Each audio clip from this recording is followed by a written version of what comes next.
মা আসলে মাই, এটা যেটারই মা হোক না কেন। তো আজকে সকালে আমি ঘুম থেকে উঠে দোকানে যাওয়ার সময় দেখি এই বাচ্চাটা রাস্তায় পড়েছিল। তো একটা গাড়ি যাওয়ার সময় চাপা দিয়ে চলে গেছে, আর বাচ্চাটার সাথে সাথে ডেথ হয়ে যায়। কারণ গাড়ির চাকাটা বাচ্চাটার ঘাড়ের উপর দিয়ে গেছিলো, যতটুকু আশেপাশের মানুষ বললো। তা আমি যখন যাচ্ছিলাম তখন দেখি বাচ্চাটা এভাবে পড়ে আছে, মাটা এভাবে চাটতেছে। তো আমি প্রায় 20-25 মিনিট দাঁড়াইছিলাম। দাঁড়াইয়ে দেখি, মানে আমি যতক্ষণ দাঁড়াইছিলাম ততক্ষণ দেখছি মাটা ঠিক এটাই করতেছিল, যে চাটতেছিল, চাটে বসে করতেছিল, কাউকে আসতে দিচ্ছিল না।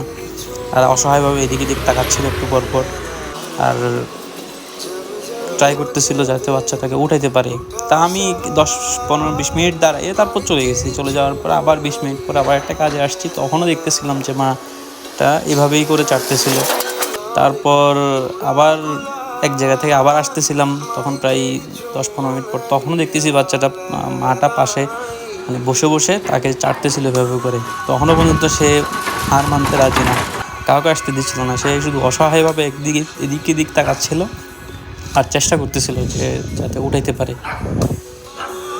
তো জিনিসটা মানে একদিকে আমার কাছে খুবই অবাক করার বিষয়, আবার একদিকে মানে দুঃখজনক বিষয় আর কি, যে কুকুরের মানে 4টা কুকুর